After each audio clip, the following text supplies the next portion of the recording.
Interested in politics, entrepreneurship, culture, art, and lifestyle?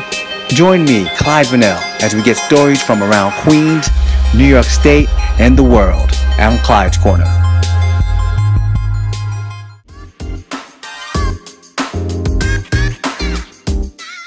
There's still a big question about whether cryptocurrencies are like stocks, assets in that form, like stocks and bonds, or whether they're money, whether you can use cryptocurrencies to purchase goods and services.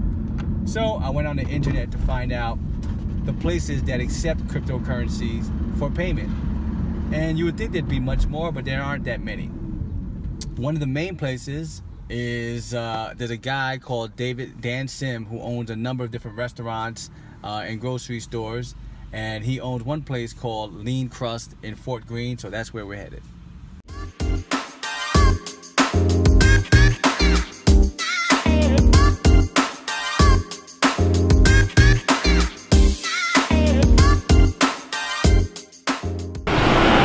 So we're in Fort Greene, Brooklyn, and I wanted to buy a slice of pizza with Bitcoin. So we're headed to Lean Crust Pizza to do that. Check it out. All right, so I'll pay for the 2 plain slices and a margarita pizza. Now, can I pay using Bitcoin? Yes. I can pay using Bitcoin? So I heard him the first time I asked a question, but I had to confirm it. So let's see if I really spend my Bitcoin to buy pizza. As of today, 1 Bitcoin is worth over $8,000. We'll get back to my purchase, but first, let's meet Daniel Sim, owner of Lean Crust and early adopter of Bitcoin. Family and I, we have several businesses here in Brooklyn, and I first started accepting Bitcoin in, I want to say, January, February of 2013. Well, I first heard about Bitcoin back in about 2010, around there, through a friend of mine back in Seattle. Decided that it was kind of cool. I read the white paper on it. It seemed real interesting. The technology behind it actually made a lot of sense to me. But it wasn't anything to where I felt could be applicable to anything that we were doing.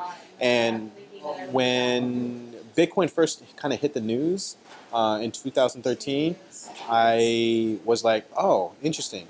I wonder if now is the time to see I wonder how it would work in a brick and mortar type of business. You know, is that something to where that was created online, that's completely intangible, but still have the value of a currency? Could it be used in like an everyday real world setting? So I asked Dan, what's the process? How does he accept and transact in Bitcoin? So I tried probably 2 or 3 different methods. The first one was with BitPay, where they actually acted as a merchant service processor and they handle the transactions and they do a payout. And then I did that for about a week when I realized, you know what? There's really no point for me to have this. What would be the difference if I were to just open up my own wallet for the store and just have all the coins go to that wallet without having to go through anyone? So that was actually the second way where we tried to do it. And then the third way was just an updated version of the second way, which is basically where I printed out a QR code, so our wallet, the wallet address, I converted it into a QR code, and I just stuck that right at the register. So everything, the whole transaction itself was easy, not as easy as cash or card, but easy enough to where, you know, even if the number of times I've had people come in that didn't have a wallet, didn't have Bitcoin, didn't know what it was, but was very genuinely interested in it, the number of times I did that and created a wallet, talked them through it, walked them through the transactions, did the transaction, has to be at least 100 times. Dan doesn't only accept Bitcoin at his stores, he's also accepted other coins and cryptocurrencies. Really all the big ones, Ethereum, Litecoin, you know, even I've accepted Ripple as well too. But, you know, Bitcoin is the big name behind it, and that's 99.9% of people that do want to use it is for Bitcoin. I asked Dan, as a merchant, where does he see the adoption for cryptocurrency as payment in the future?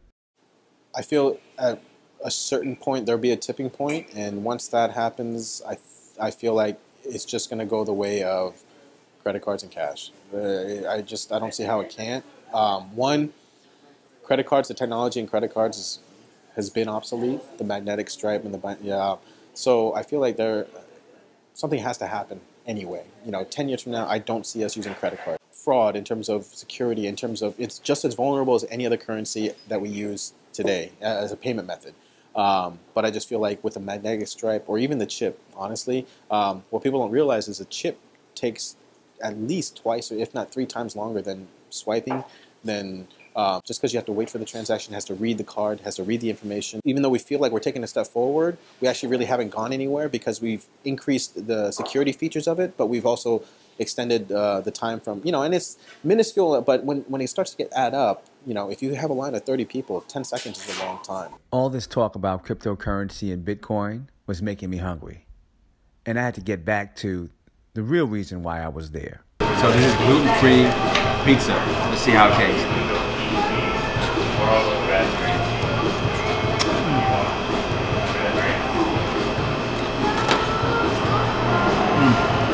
So let's go back to see how I paid for the pizza. Slices and a margarita pizza.